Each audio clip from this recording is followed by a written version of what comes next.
As we've now learned, there are files and folders that have different permission sets on them so that unwanted eyes can't view or modify them. There are 3 different permissions you can have in Linux. Read. This allows someone to read the contents of a file or folder. Write. This allows someone to write information to a file or folder. And execute. This allows someone to execute a program. Let's take a look at this with the ls command. We'll use the long flag so we can see the permissions on the file.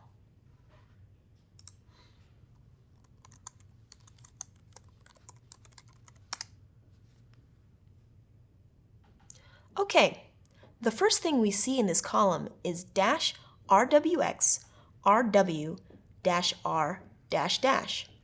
There are 10 bits here. The first one is the file type. In this example, dash means that the file we're looking at is just a regular file. Sometimes you might see D, which stands for a directory. The next 9 bits are our actual permissions. They're grouped in trios or sets of 3. The first trio refers to the permission of the owner of the file.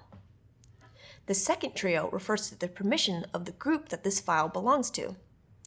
The last trio refers to the permission of all other users.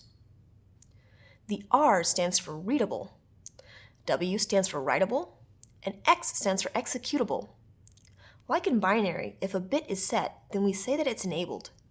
So for our permissions, if a bit is a dash, it's disabled. If it has something other than a dash, it's enabled. Permissions in Linux are super flexible and powerful because they allow us to set specific permissions based on our role, such as an owner, in a group, or everyone else.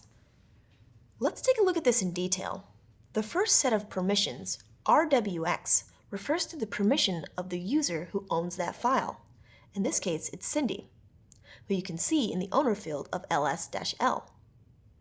So it says here that the owner of the file can read, write, and execute this file. The next set of permissions are group permissions. We can see the group this file belongs to is the cool group. They have read and write permissions, but not execute permissions. And lastly, the permissions for all other users and groups only allow them to read this file. And that's Linux permissions in a nutshell. It might take some time to get used to reading permissions. Don't worry, you'll eventually get the hang of it. As always, feel free to review this lesson again if you need a refresher.